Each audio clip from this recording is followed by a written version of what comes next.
হেইয়া ধ্যাত্তেরিকা, আজকে এই বটগুলোকে ফেলে অনেক দিব। দুর্গন্ধ আসতেছে এগুলো দিয়ে। আরে আরে, এটা তুমি কি করলে? এগুলোকে ফেলে দিলে কেন? ফেলে দিব না তো কি করব, এগুলো তো নষ্ট হয়ে গেছে, এগুলো রান্না করলে তো খাওয়া যাবে না। তাহলে এগুলোকে আমি বাসায় নিয়ে যেতে পারি? আচ্ছা ঠিক আছে, নিয়ে যাও, কিন্তু আমার মাথা খেও না। তাড়াতাড়ি এগুলোকে তুলে নিয়ে বাসায় যাই। মজা করে রান্না করব আজকে এগুলোকে। এইবার বটগুলোকে ভালোভাবে পরিষ্কার করে নি। আরে এটা তুই কি করছিস? এটা দিয়ে তো অনেক দুর্গন্ধ আসতেছে। আরে এটার গন্ধ তো এরকমই হয়, রান্না করার পরে দেখো খেতে কত মজা লাগে।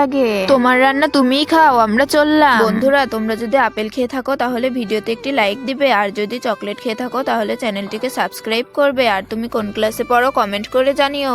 এইবার বটগুলোকে পিস পিস করে সুন্দর করে কেটে নিতে হবে। এইবার এগুলোর ভিতরে পেঁয়াজ কুচি, আদা কুচি, গাজর কুচি, সয়া সস আর একটু সিক্রেট মশলা দিয়ে ভালোভাবে মিক্স করে নিতে হবে। এইবার এগুলোকে গরম পানির ওপরে ভালোভাবে সিদ্ধ করে নিলেই হয়ে যাবে নতুন একটা রেসিপি। এই তোমরা তো দেখছি এখানে আসো, এবার খেয়ে দেখো তো কেমন হয়েছে। তুমি তো সত্যিই বলেছিলে, এটা তো অনেক মজাদার।